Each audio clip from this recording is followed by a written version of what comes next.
Gaudapada Karika. El gran Karika sobre la Mandukya Upanishad. Gaudapada fue, por tradición, el abuelo filosófico de Shankara. Su Karika sobre la Mandukya Upanishad es la más antigua exposición sistemática conocida de Advaita Vedanta. Gaudapada muestra claros signos de familiaridad con la filosofía budista, y tanto su lenguaje como su doctrina se acercan en muchos casos a los originales budistas.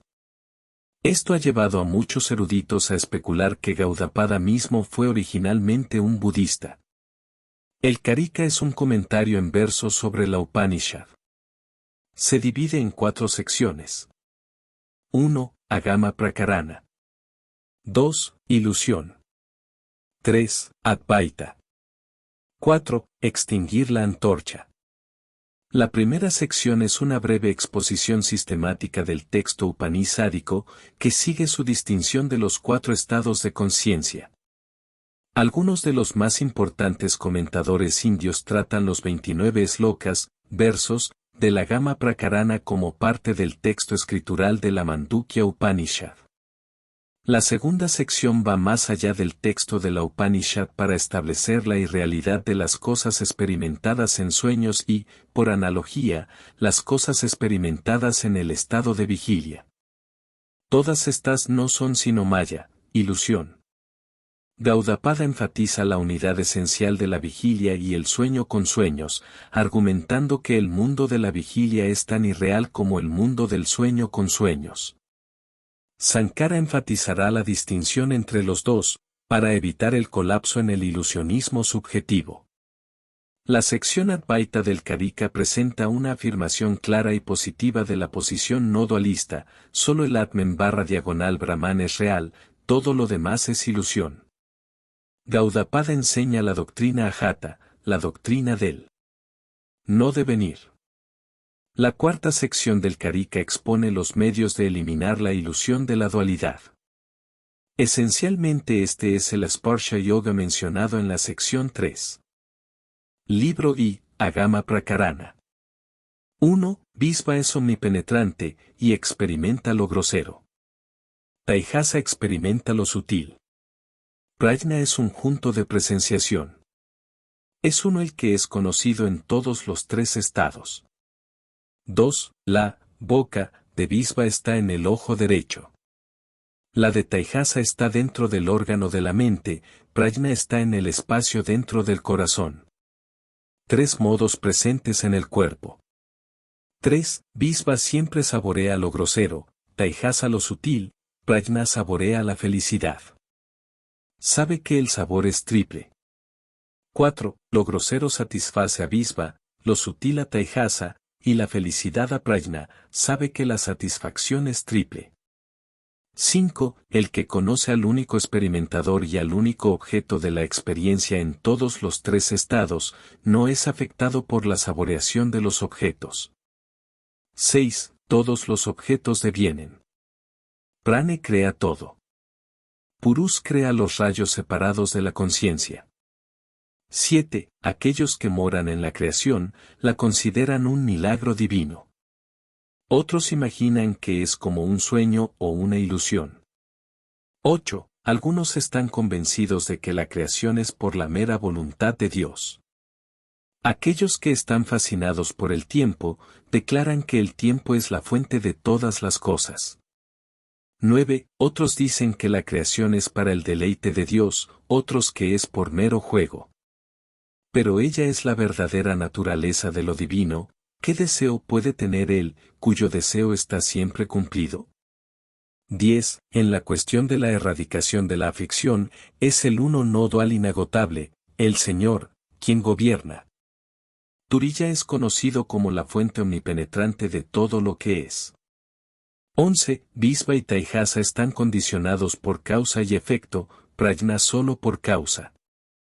Ni uno ni otro existen en Turiya. 12. Prajna no sabe nada del sí mismo o el no sí mismo, ni verdadero ni falso. Turiya es siempre y es el omnividente. 13. La no cognición de dualidad es común a Prajna y a Turiya. Pero Prajna está asociado con el estado causal de sueño profundo, y eso no existe en Turiya. 14. Los dos primeros, Visva y Taihasa, están asociados con el sueño con sueños y el sueño profundo. Prajna es el estado de sueño profundo sin sueños. Aquellos que saben no ven ni el sueño profundo ni el sueño con sueños en Turiya. 15. El sueño con sueños es cognición errónea, el sueño profundo es la ausencia de la conciencia de la realidad. Cuando estos dos errores son eliminados, es obtenido Turiya. 16. Cuando el alma que duerme bajo la influencia de la incomensada maya es despertada, verifica la no dualidad inoriginada, sin sueño profundo, sin sueño con sueños. 17. Si el mundo fenoménico fuera real, indudablemente se desvanecería. Toda esta dualidad es meramente maya. La no dualidad es la realidad suprema.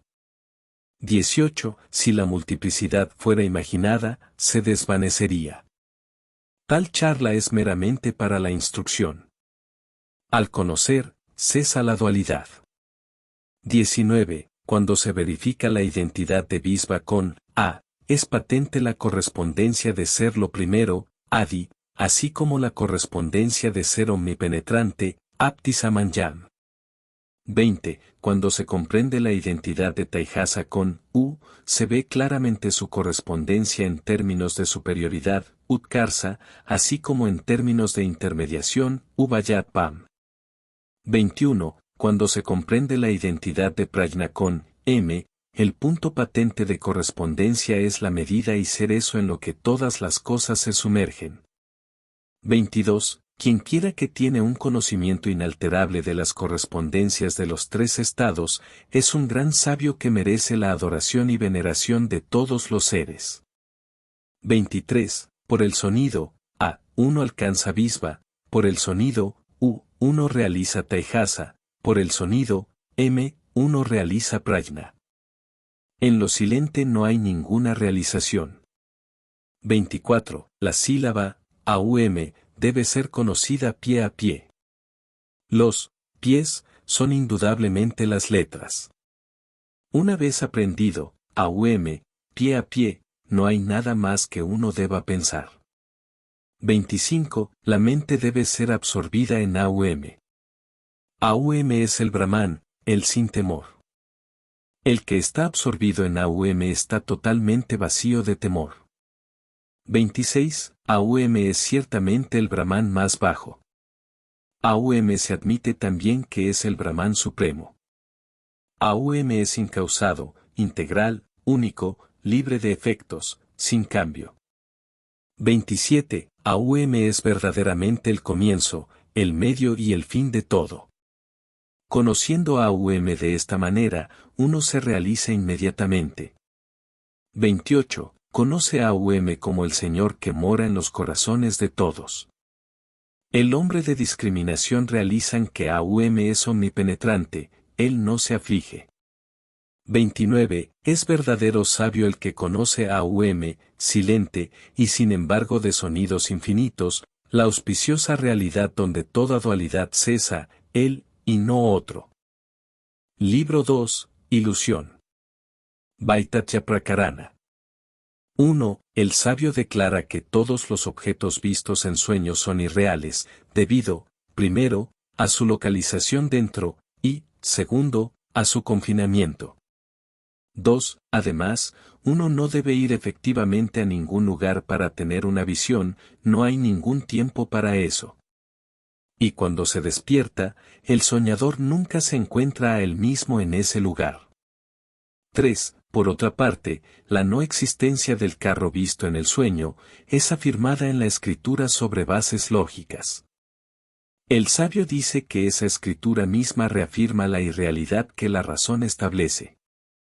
4. Lo mismo que los objetos soñados son irreales, así, y por la misma razón, los objetos percibidos en el estado de vigilia son también irreales. La única diferencia es la restricción, de objetos del sueño, a una localización interior. 5. La similitud de sus diferentes objetos ofrece una razón común para que el sabio identifique el estado de vigilia y el estado de sueño con sueños. 6. Lo que no existe al comienzo y no existe al final, ciertamente no existe en el medio. Pero como ilusiones, ellas parecen reales. 7. Su utilidad es contradicha en el sueño. Es decir, en un sueño las cosas de la vida de la vigilia son inútiles. Así pues, puesto que ellas tienen un comienzo y un final, se sostiene acertadamente que son irreales. 8. Los objetos no familiares son simplemente el producto de un estado específico, es lo mismo que en el caso de los seres celestiales. Él los experimenta yendo allí, lo mismo que una persona bien instruida hace aquí. 9. En el estado de sueño con sueños también, lo que es imaginado por la conciencia interna es irreal, pero lo que es percibido por la conciencia externa es real, pero en ambos casos lo que es percibido es irreal. 10. En el estado de vigilia también, lo que es imaginado por la conciencia interna es irreal y todo lo que es percibido por la conciencia externa es real, pero la razón dicta que ambos son irreales. 11. Si todos los objetos en ambos estados son irreales, ¿quién es el que es consciente de estos objetos y quién los idea? 12. El Atmen autoluminoso, por el poder de su propia maya se imagina a sí mismo en sí mismo. Solo él es consciente de los objetos. Esta es la conclusión del Vedanta. 13. El Señor da diversidad a las cosas mundanas que existen en su mente. Volviendo su mente hacia afuera, el Señor imagina así cosas bien definidas. 14. Las cosas internas, que duran solo mientras dura el pensamiento de ellas, e igualmente las cosas percibidas en relación a dos puntos del tiempo, son todas meras imaginaciones. No hay nada más para distinguirlas. 15. Los objetos que existen inmanifestados dentro de la mente, y aquellos que existen manifestados externamente, son todos mera imaginación. La diferencia entre ellos surge solo de diferencias en los órganos de los sentidos. 16. Primero él imagina el alma individual, después los diversos objetos externos y subjetivos. Y la memoria concuerda con el conocimiento. 17. Lo mismo que en la oscuridad una soga cuya naturaleza no ha sido plenamente verificada, se imagina que es varias cosas diferentes tales como una serpiente, un reguero de agua y demás. Exactamente de la misma manera el sí mismo es imaginado de varios modos diferentes. 18. Cuando se verifica que la soga es una soga, todas las ilusiones sobre ella cesan, y solo permanece la soga. La realización del sí mismo es exactamente lo mismo. 19. El sí mismo, es imaginado ser, idéntico a, prane, la fuerza vital, u otras realidades eternas. Esto es la malla del Divino Uno, por la que él mismo es engañado. 20. Aquellos que conocen prane, le identifican con prane. Aquellos que conocen los elementos, le identifican con los elementos. Aquellos que conocen las cualidades, le identifican con las cualidades. Aquellos que conocen las categorías, le identifican con las categorías. 21. Aquellos que conocen los pies, le identifican con los pies. Aquellos que conocen los objetos de los sentidos, le identifican con los objetos de los sentidos. Aquellos que conocen los mundos, le identifican con los mundos. Aquellos que conocen a los dioses, le identifican con los dioses. 22. Aquellos que conocen los Vedas, le identifican con los Vedas. Aquellos que conocen los sacrificios, le identifican con los sacrificios. Aquellos que conocen al gozador, le identifican con el gozador. Aquellos que conocen el objeto del goce, le identifican con el objeto del goce. 23. Los conocedores de lo sutil, le identifican con lo sutil. Aquellos que conocen la identidad grosera, le identifican con lo grosero. Aquellos que conocen al Dios con formas, le identifican con una forma. Aquellos que conocen lo sin forma, le identifican con el vacío. 24. Los estudiantes del tiempo, le identifican con el tiempo. Aquellos que conocen el espacio, le llaman espacio. Los debatidores, le identifican con el debate. Los cosmólogos, le identifican con los 14 mundos. 25. Los conocedores del órgano de la mente, le identifican con el órgano de la mente. Los conocedores de la inteligencia, le identifican con la inteligencia. Los conocedores de la conciencia, le identifican con la conciencia. Los conocedores de la rectitud o la inrectitud, le identifican con una u otra. 26. Algunos dicen que la realidad está constituida de 25 principios, otros dicen que de 26. Algunos dicen que ella consta de 31 categorías, hay incluso algunos quienes creen que son infinitas. 27. Aquellos que conocen los placeres humanos, le identifican con esos placeres. Aquellos que conocen los estadios de la vida, le identifican con ellos. Los gramáticos, le identifican con el macho, la hembra o lo neutro. Otros le identifican con lo trascendente o lo no trascendente. 28. Los conocedores de la creación, le identifican con la creación. Los conocedores de la disolución, le identifican con la disolución. Los conocedores de la subsistencia, le identifican con la subsistencia. Pero todas estas concepciones son meramente imaginadas en el sí mismo. 29. Lo que quiera que se muestre, eso es lo que uno ve. Uno deviene identificado con ello y satisfecho con ello. Cautivado por ello uno deviene absorto en ello. 30. Aunque este uno es no diferente de estos, sin embargo, él es identificado como separado. Quien quiera que sabe esto, puede interpretar sin vacilar. ¿Interpretar el Veda? 31. El realizado en el Vedante, ve el universo entero solo como un sueño o un truco de magia o una ciudad en el cielo. 32. No hay ninguna cesación, ni ningún venir a ser, nadie en esclavitud, ningún buscador de la liberación ni nadie liberado. Esta es la verdad absoluta. Para Marta. 33. Este uno, es concebido a la vez como lo no dual y como las cosas irreales, y las cosas son concebidas como en lo no dual. Por consiguiente, la no dualidad es lo auspicioso. La palabra en el texto es, shive, auspicioso, delectable, felicísimo. 34. Desde el punto de vista del sí mismo el mundo no existe, ni existe como independiente, ni diferenciado ni no diferenciado. Esto es lo que el sabio sabe. 35. Los contemplativos bien versados en los Vedas, y libres de deseo, temor y cólera, ven este sí mismo como libre de todas las distinciones, totalmente libre de toda realidad fenoménica y no dual. 36. Conociéndole de esta manera, fija tu memoria en la no dualidad. Habiendo alcanzado lo no duo, condúcete en el mundo como una cosa sin mente.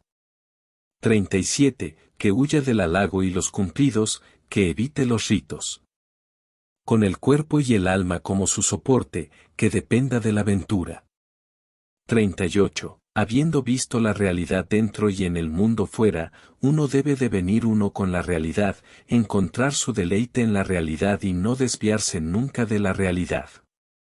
Libro 3. No dualidad. Advaita Prakarana. 1. El aspirante devoto subsiste en el Brahman condicionado. Él debe ser compadecido, él piensa que todo era innacido antes de la creación. 2. Así pues, debo describir lo infinito, sin nacimiento y homogéneo. Escucha. Nada viene a la existencia, aunque pueda parecer venir a la existencia. 3. He aquí una imagen de, venir a la existencia, del sí mismo se habla como existiendo en almas individuales de la misma manera que el espacio existe dentro de un cuenco. Su existencia en las cosas compuestas es como el espacio en los cuencos. 4. Cuando el cuenco es hecho añicos, el espacio cuenco se funde totalmente con el espacio, de la misma manera, las almas se sumergen en el sí mismo. 5. Cuando la porción de espacio en un cuenco es contaminado por polvo, humo, etc., las porciones de espacio dentro de otros cuencos no son afectados. Lo mismo en el caso de las almas en lo que toca a la felicidad, la miseria, etc. 6. Las formas, los propósitos y los nombres difieren uno de otro, pero el espacio mismo es homogéneo. La misma conclusión debe ser extraída en el caso de las almas. 7. El espacio del cuenco no es ni un producto ni una parte del espacio. El alma no es ni un producto ni una parte del sí mismo. 8. Los niños piensan que el cielo está contaminado por el polvo. El ignorante piensa que el sí mismo también puede ser contaminado. 9. En lo que toca a su nacimiento, a su muerte, a su ir y a su venir, el sí mismo es como el espacio. 10. Todos los compuestos son producidos como en un sueño por la malla del sí mismo. No hay base racional para establecer su realidad o su igualdad o superioridad. 11. La analogía del espacio ilustra bien la identidad del sí mismo con el alma suprema de las envolturas, la basada en el alimento, etc., como explica la Taittiriya Upanishad. TU 2, 1, 6. 12. Lo mismo que se ha mostrado que el espacio en el vientre y el espacio en la tierra son uno y lo mismo, los pares en la doctrina de la miel muestran que lo mismo es verdadero del Supremo Brahman. La doctrina de la miel, Madhukanda, es BU2, V1, 14. 13. La no diferencia del alma y el sí mismo es afirmada y alabada, la diferencia es condenada, solo desde este punto de vista es posible la comprensión. 14. Cualquier afirmación de una distinción entre el alma y el sí mismo antes de la creación es meramente figurativa, se refiere al futuro. Las declaraciones que afirman la separatividad no se proponen literalmente. 15. Cuando la creación se expone por medio de ejemplos tales como tierra, oro, chispas y demás, esto es meramente una metáfora instructiva. No hay ninguna multiplicidad real. 16. Los tres estados de la vida que corresponden al conocimiento inferior, intermedio y superior, se ofrecen por compasión para que esas gentes puedan meditar en ellos para su mejora. 17. Los dualistas que se aferran obstinadamente a las conclusiones obtenidas por sus propios métodos, están en conflicto perpetuo unos con otros. Nosotros no tenemos ningún conflicto con ellos. 18. La no dualidad es la realidad última, para Marta, puesto que la dualidad se reconoce como su producto, los dualistas ven dualidad en ambas, de modo que nuestro punto de vista no está en conflicto con los suyos.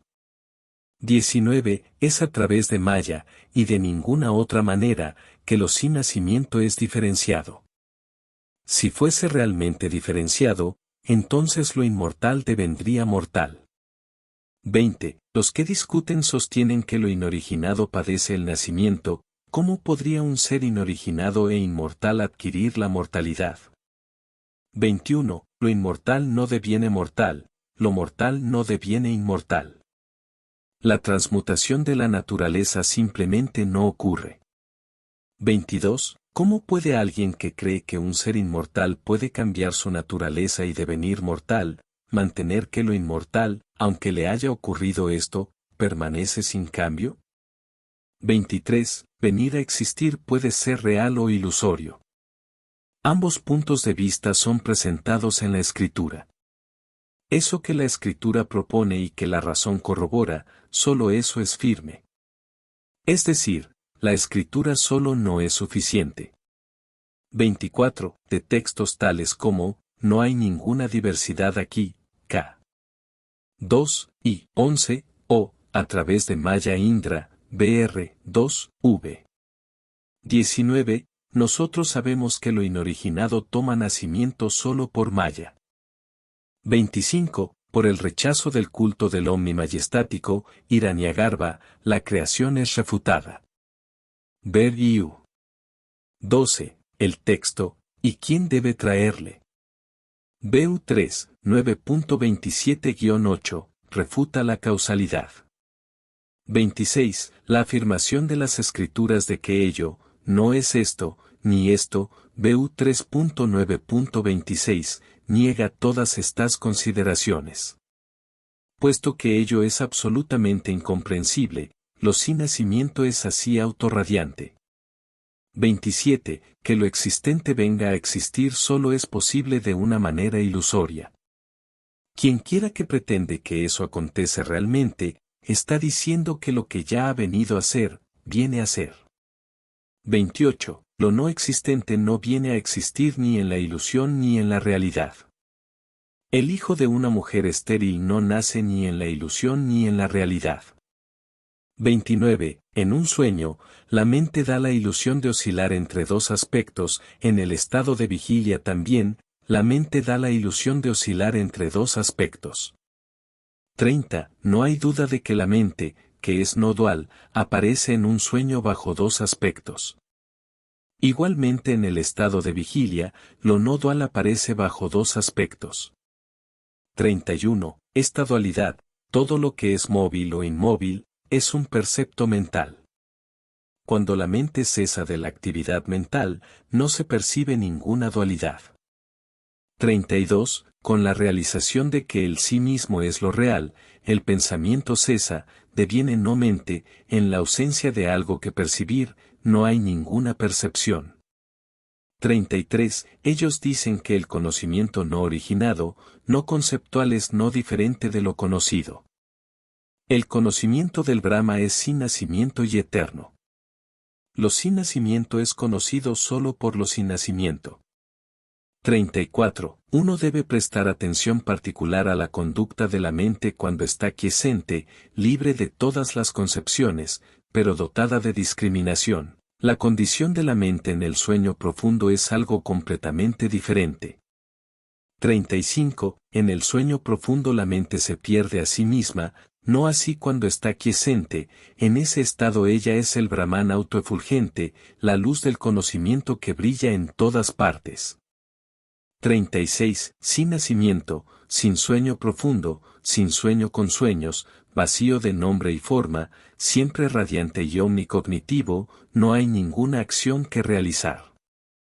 37. Ello es totalmente inefable y absolutamente inconcebible, completamente apacible, eternamente radiante, estático, samadhi, inmutable, vacío de miedo. 38. Cuando la actividad mental cesa, no hay ni agarrar ni rechazar, el conocimiento está establecido en el sí mismo, es sin nacimiento, obtiene la ecuanimidad, se mate. 39. Este yoga sin contacto, Asparsa Yoga, es difícil de comprender para los yogis, ellos lo temen, al encontrar miedo donde no hay nada de lo que tener miedo. Yoga, básicamente significa, unión, así pues, el yoga es, unión sin contacto. 40. Tales yogis dependen de la quiesencia de la mente para la obtención del no miedo, la destrucción del sufrimiento, dukkha, el conocimiento del sí mismo y la paz eterna. 41. Controlar la mente sin caer en depresión es como usar una única hoja de hierba para vaciar el océano, gota a gota. 42. Los medios adecuados son esenciales para la disciplina de la mente, tanto si está disipada en deseos y placeres o en un estupor, el estupor es tan perjudicial como los deseos. 43. Atento siempre a que todo es sufrimiento, dukkha, uno debe retener a la mente del gozo del placer. Recuerda que lo sin nacimiento es todo, entonces no hay nada que percibir. 44. Si la mente está en estupor, despiértala. Si está disipada, aquíétala. Reconoce cuando está afectada por el deseo. Cuando está perfectamente equilibrada, déjala en paz. 45. No cedas al placer, usa la discriminación y libérate del apego. Si la mente ha alcanzado el estado de equilibrio y entonces quiere aventurarse afuera, entonces tráela a la unidad diligentemente. 46. Cuando la mente no está ni torpe ni dispersa, cuando está quiescente y libre de apariencias, deviene verdaderamente el Brahman. 47. La suprema felicidad está dentro, es apacible, está acompañada por la cesación, nirvana, es indescriptible y sin nacimiento. Puesto que es idéntica al objeto innacido del conocimiento, ellos lo declaran no omnisciente. 48. Ningún alma nace nunca. Ello no tiene fuente. Esta es la suprema realidad, donde nada nace nunca. Libro 4. Apagar el tizón. Alatasanti Prakarana. 1. Me inclino ante ese, el mejor de los hombres, que por medio de su conocimiento como el espacio que no es diferente de su objeto, ha realizado la naturaleza de los dermes que son como el cielo. 2. Me inclino ante ese yoga enseñado en las escrituras, que es conocido como libre de contacto, asparsa, que promueve la felicidad de todos los seres, que es para el bien de todos, vacío de conflicto y de contradicción. 3. Algunos disputadores postulan que es lo existente lo que viene a ser, otros, orgullosos de su sabiduría, dicen que es de lo no existente que la venida a ser ocurre. 4. Lo que existe no viene a ser, y lo no existente no puede venir a ser. Mientras estas gentes argumentan entre ellos mismos, en verdad ayudan a establecer la posición Advaita y a revelar que no hay ningún venir a ser. 5. Nosotros aprobamos lo sin nacimiento que ellos declaran, nosotros no tenemos ninguna pendencia con ellos. Ahora, comprende de nosotros esto que es libre de disputa. 6. Los disputadores sostienen que lo inoriginado asume el nacimiento. ¿Cómo podría un ser inoriginado e inmortal adquirir la mortalidad? 7. Lo inmortal no deviene mortal, lo mortal no deviene inmortal. La transmutación de la naturaleza simplemente no ocurre. 8. ¿Cómo puede alguien que cree que un ser inmortal puede cambiar su naturaleza y devenir mortal, mantener que lo inmortal, incluso después de que esto le ha ocurrido, permanece sin cambio? 9. Por el término, naturaleza, debe comprenderse eso que es adquirido totalmente y que deviene intrínseco a la cosa, o lo que es innato, no adquirido de ninguna fuente externa, y permanece inmutable. 10. Todos los dermes son, por su naturaleza misma, libres de vejez y de muerte, pero ellos imaginan que están sujetos a la vejez y a la muerte y, debido a ese pensamiento mismo están apartados de su naturaleza. 11. Los disputadores que sostienen que la causa y el efecto son idénticos, deben admitir que la causa viene a ser. ¿Cómo puede lo inoriginado venir a ser, y cómo puede ser eterno si está sujeto a modificación? 12. Sí, como tú dices, el efecto es no diferente de la causa, entonces, por esa razón misma, el efecto también será sin nacimiento. Además, ¿cómo puede una causa inoriginada ser idéntica a un efecto que viene a ser?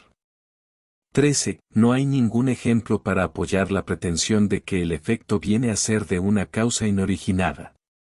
Y si se sostiene que el efecto viene a ser de algún otro que también viene a ser, entonces nos enfrentamos a una regresión infinita. 14. ¿Cómo pueden aquellos que afirman que el efecto es la causa de la causa, y que la causa es la causa del efecto afirmar que ellos son inoriginados? 15. Afirmar que el efecto es la causa de la causa, y que la causa es la causa del efecto, es como pretender que el Padre da nacimiento al Hijo. 16. Si hay causalidad, entonces el orden de causa y efecto debe estar determinado. Si ambos ocurren a la vez, no puede haber ninguna relación causal entre ellos, no más de la que hay entre los dos cuernos de un buey. 17. Si la causa es producida por el efecto, ella no puede ser establecida nunca. ¿Cómo puede una causa, ella misma no establecida, dar nacimiento a un efecto? 18. Si la causa es dependiente del efecto y el efecto es dependiente de la causa, ¿cuál viene primero entonces, para que el otro venga de él? 19. Tu incapacidad para responder, la imposibilidad de establecer el orden causal, persuade al sabio para adherirse al no nacimiento. 20. El caso clásico de la semilla y el brote permanece no probado, lo no probado no puede ser usado como el medio para probar algo. 21. La ignorancia misma del orden secuencial de causa y efecto señala la ausencia de venir a ser. Si algo viene a ser realmente, ¿por qué no puede ser señalada la causa preexistente? 22. Nada viene a ser ni de sí mismo ni de otro. Nada que existe siempre viene a ser nada que no existe, ni nada que ni existe ni no existe. 23. La causa no puede venir a ser de un efecto inoriginado, ni un efecto acontece simplemente por sí mismo. Lo incausado, ciertamente, no viene a la existencia. 24. El conocimiento debe tener un objeto, de otro modo ambos serán no existentes. Por esta razón, como también por la experiencia del dolor, la afirmación de nuestro oponente de la existencia del objeto debe ser admitida. 25. La lógica demanda un objeto como la causa del conocimiento. Pero desde el punto de vista de la realidad, es evidente que la causa no es ninguna causa en absoluto.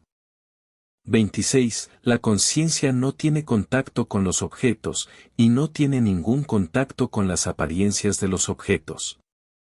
Los objetos son no existentes y las apariencias de los objetos no diferentes de la conciencia. 27. En ninguno de los tres tiempos, pasado, presente, futuro, la conciencia hace contacto con los objetos. Puesto que no hay objetos, ¿cómo puede haber una percepción engañada de ellos? 28. Ni la conciencia ni sus objetos vienen nunca a la existencia. Aquellos que perciben un tal venir a ser, son como aquellos que pueden ver huellas en el cielo. 29. Es lo inoriginado, dicen ellos, lo que viene a ser, pero ello es esencialmente sin nacimiento y la transformación de esa naturaleza no ocurrirá de ninguna manera. 30. Si el mundo no tiene ningún comienzo, tampoco tendrá ningún fin. Mo-Kei-san no puede a la vez tener un comienzo y ser eterna. 31. Lo que no existe en el comienzo y no existe al final, ciertamente no existe en el medio. Pero como ilusiones, ellas parecen reales. 32. Su utilidad es contradicha en el sueño. Es decir, en un sueño las cosas de la vida de vigilia son inútiles. Así pues, puesto que ellas tienen un comienzo y un fin, son tenidas justamente por irreales. 33. Todas las cosas que nosotros estamos presenciando en un sueño son irreales, puesto que son percibidas dentro del cuerpo. ¿Cómo podrían verse cosas reales en este espacio confinado? 34. Es absurdo pretender que las cosas en un sueño son conocidas yendo a ellas, no hay ningún tiempo para que el viaje tenga lugar, y nadie se despierta encontrándose a sí mismo en el lugar que estaba soñando. 35. Si hablas a tu amigo en un sueño, él no ofrece ninguna confirmación del hecho en el estado de vigilia, y si ganas algo en un sueño, cuando te despiertas se ha ido. 36. El cuerpo del sueño es irreal, hay otro separado visible. Lo mismo que con el cuerpo, todo lo demás es un percepto mental e irreal. 37. Puesto que la experiencia del sueño se parece a la experiencia de la vigilia, se cree que es el resultado de ella. Pero se basa solo en que este estado de vigilia es real para este soñador particular. 38. Venir a ser no está probado que ocurra, por consiguiente, se dice que todo es inoriginado. No hay absolutamente ningún caso en que lo irreal venga a la existencia de lo real. 39. Habiendo visto un algo irreal en el estado de vigilia y habiendo sido afectado emocionalmente por ello, uno lo ve también en un sueño. Pero los algos irreales vistos en un sueño no son vistos de nuevo en el estado de vigilia. 40. Lo irreal no puede tener lo irreal como su causa, ni lo real puede venir a ser de lo irreal. Lo real no puede ser causa de lo real, ¿cómo entonces podría lo real ser causa de lo irreal? 41. Lo mismo que, en el estado de vigilia, al manejar los objetos, uno no puede conceptualizar por falta de la capacidad de discriminarlos, y los imagina reales, así también en un sueño. Debido a la falta de la capacidad de discriminar, uno ve objetos peculiares a ese sueño. 42. El sabio enseña, venid a ser, debido a aquellos que tienen miedo de lo sin nacimiento absoluto, gentes que se aferran a la realidad de los objetos y tienen fe en las observaciones. 43. Para aquellos que tienen miedo y se desvían de la vía verdadera, y que confían en la experiencia, la no aceptación de, venid a ser, no dará fruto, e incluso la falta misma será solo ligera. 44. Lo mismo que el elefante en un truco de magia es llamado un elefante en base a la percepción y al comportamiento apropiado. Así también se dice que los objetos existen en base a la percepción y al comportamiento apropiado. 45. Es la conciencia sin nacimiento, inmóvil, inmaterial, apacible y no dual lo que parece venir a la existencia, moverse y tomar forma sustancial. 46. La conciencia no padece nacimiento, así pues, los dermes son considerados sin nacimiento. Aquellos que saben esto no caen nunca en la calamidad. 47. Lo mismo que un tizón en movimiento aparece como una curva, la conciencia, cuando se pone en movimiento, aparece como el conocedor y lo conocido. 48. Lo mismo que el tizón cuando no está en movimiento, está vacío de apariencias y de devenir, así también la conciencia, cuando no está en movimiento está vacía de apariencias y de devenir. 49. Cuando el tizón está en movimiento, las apariencias no vienen de ninguna otra parte, cuando está sin movimiento, las apariencias no van a ninguna otra parte, ni van adentro de él. 50. Ellas no emergen del tizón, puesto que son insustanciales. Lo mismo se aplica a la conciencia, puesto que en ambos casos las apariencias son del mismo tipo. 51. Cuando la conciencia está oscilando, las apariencias no vienen a ella de ninguna otra parte, ni van a ninguna otra parte cuando está en reposo, ni entran en ella. 52. Ellas no emergen de la conciencia puesto que son insustanciales. Ellas no pueden ser conceptualizadas puesto que no están sujetas a la relación de causa y efecto. 53. Una sustancia podría ser la causa de otra substancia, y algo podría ser causa de otra cosa diferente de ello mismo. Pero los dermes no pueden ser considerados substancias o como cosas distintas de otras cosas. 54. Así pues, las cosas externas no son el producto de la conciencia, ni las cosas externas producen la conciencia. Los hombres de discriminación afirman el sin nacimiento de causa y efecto. 55. Mientras nosotros pensemos en causa y efecto, hay causa y efecto. Cuando la fascinación de causa y efecto se desvanece, ninguna causa y efecto viene a la existencia. 56. Mientras haya apego a causa y efecto hay samsara. Una vez que acaba el apego, no hay ninguna adquisición de samsara. 57. Se debe la experiencia el que todo parezca venir a la existencia, ciertamente nada es eterno. Desde el punto de vista de la realidad, el sí mismo sin nacimiento es todo, no hay ciertamente ninguna cosa tal como la aniquilación. 58. Los dermes que nacen no nacen realmente. Su nacimiento es de Maya, y Maya misma es irreal. 59. Como la semilla ilusoria emite un brote ilusorio, no es ni eterno ni destructible, lo mismo se aplica a los dermes. 60. Los términos, eterno, y, no eterno, no tienen ninguna aplicabilidad a los dermes sin nacimiento. Y uno no puede hacer afirmaciones categóricas sobre lo inefable. 61. En un sueño, la mente da la ilusión de oscilar entre dos aspectos, en el estado de vigilia también, la mente da la ilusión de oscilar entre dos aspectos. 62. No hay ninguna duda de que la mente, que es no dual, aparece en un sueño bajo dos aspectos. Igualmente en el estado de vigilia, lo no dual aparece bajo dos aspectos.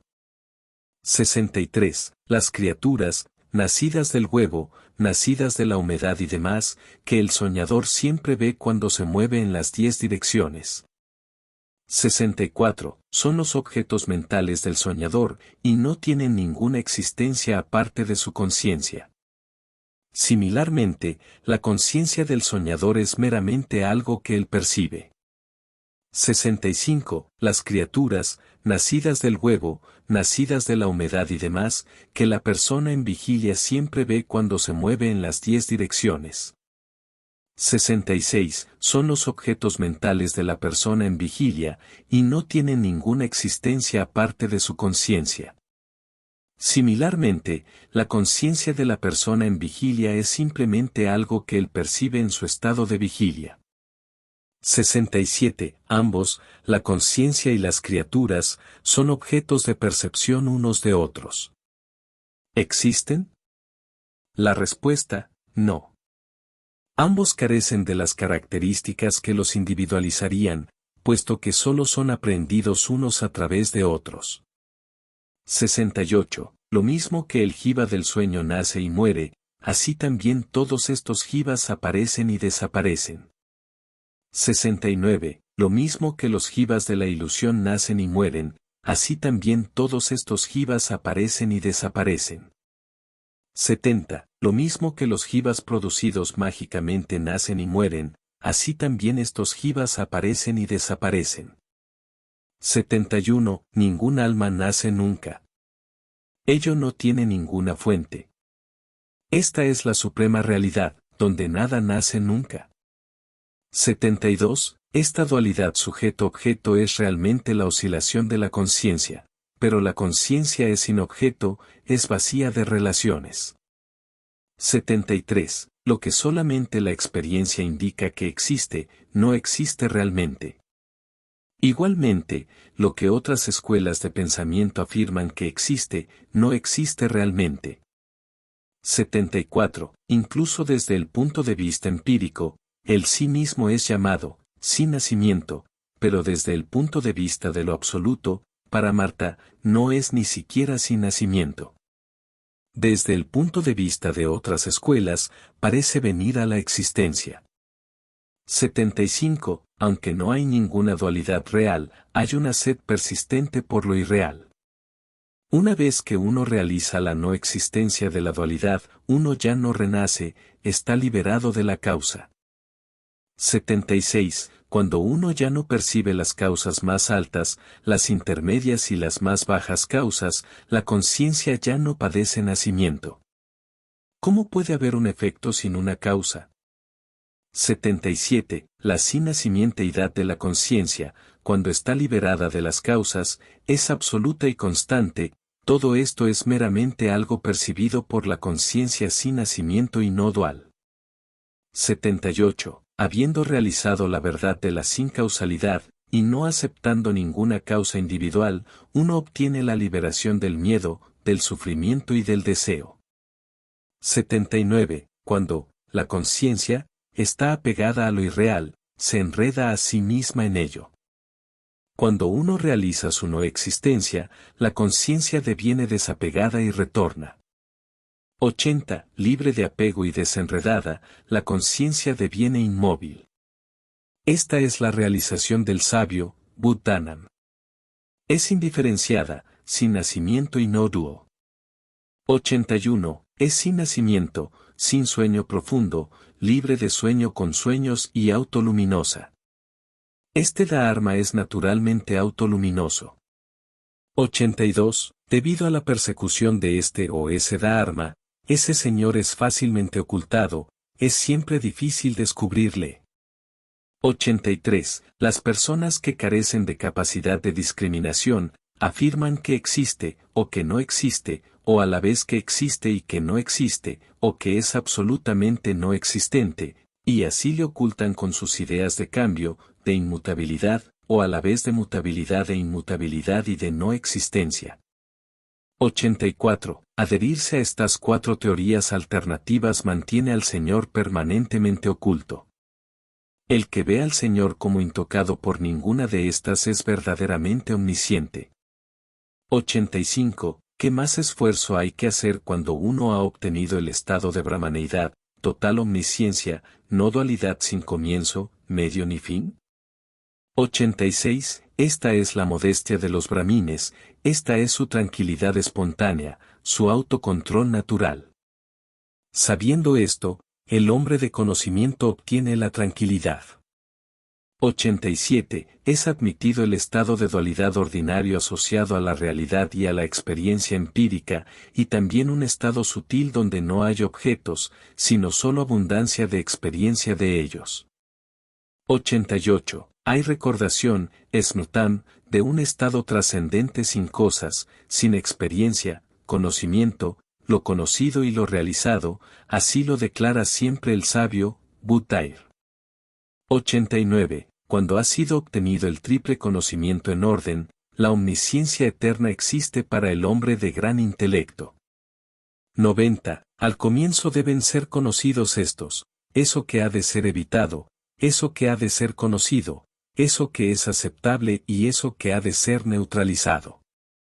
Aparte de lo que ha de ser conocido, los otros tres son recordados como meramente imaginarios.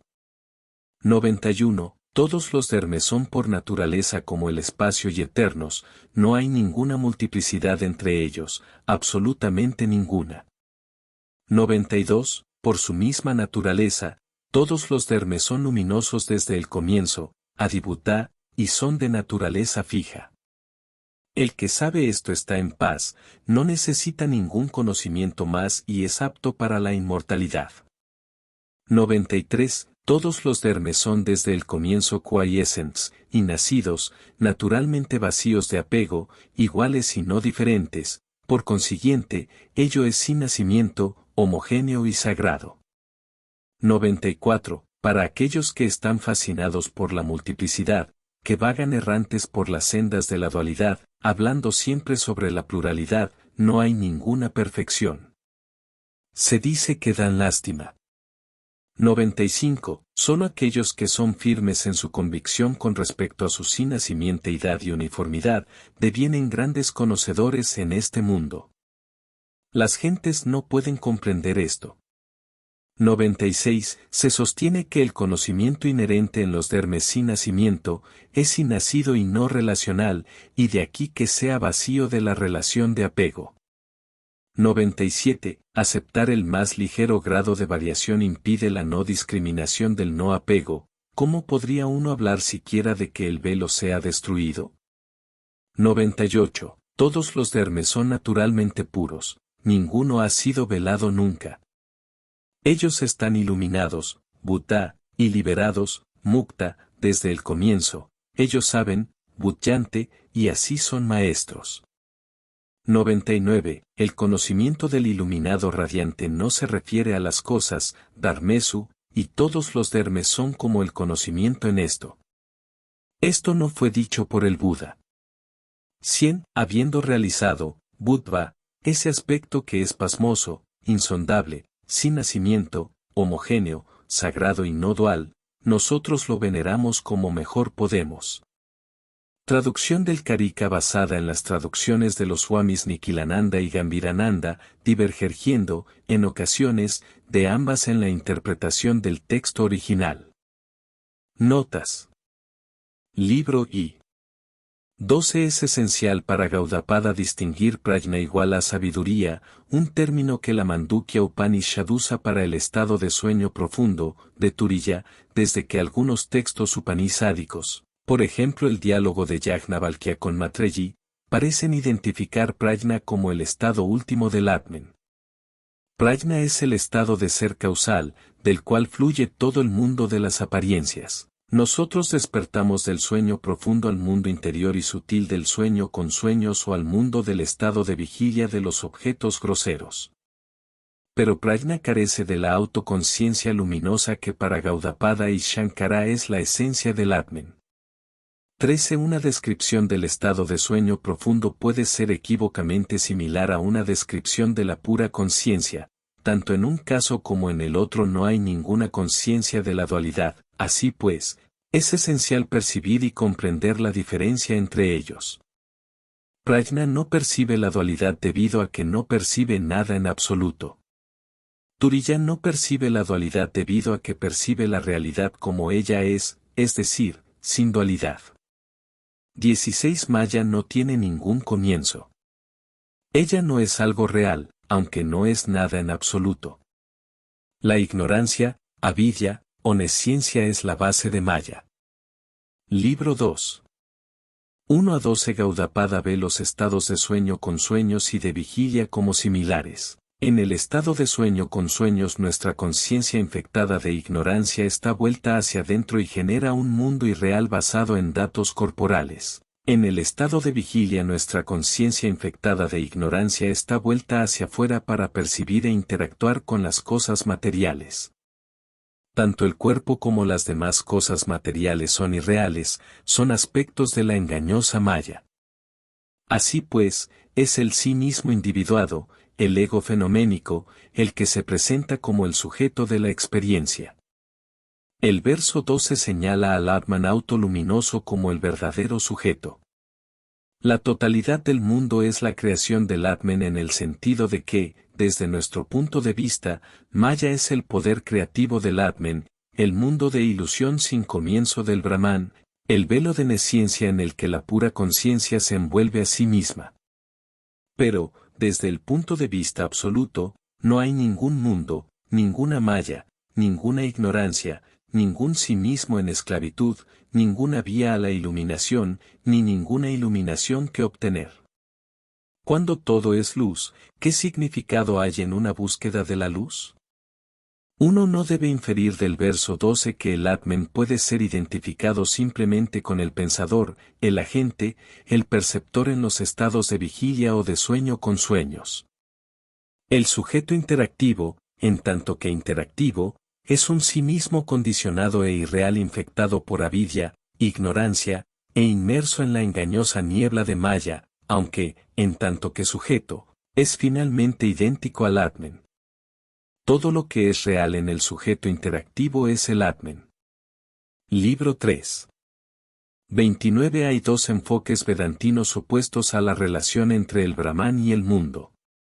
La filosofía Vivarta, ilusionismo, tal como la tradición de Gaudapada y Shankara, afirma que finalmente solo el Brahman es real y que todo lo demás que parece existir es finalmente ilusorio, irreal, la manifestación de la ignorancia, el error y la nesciencia.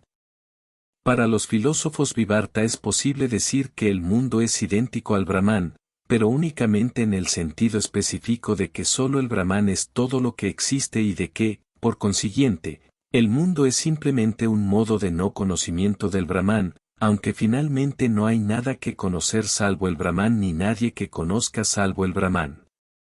La filosofía Parinama, mutacionismo, afirma que el mundo es idéntico al Brahman por cuanto el Brahman deviene el mundo. El Brahman se transforma a sí mismo y viene a ser el mundo al tiempo que permanece Dios. Los filósofos Nimbarka y Vallabha son los más famosos exponentes del Vedanta Parinama. Ambos identifican a Krishna con el Brahman eterno. Para Nimbarka, Krishna trae el mundo al ser por su energía divina, de modo que el mundo es y no es a la vez distinto de Dios. Para Vallabha, Krishna trae el mundo al ser por su esencia, y Vallabha pretende que solo él enseña el Advaita verdadero, puesto que para el Dios y el mundo son verdaderamente uno. Para los filósofos Parinama el mundo es real, no ilusorio.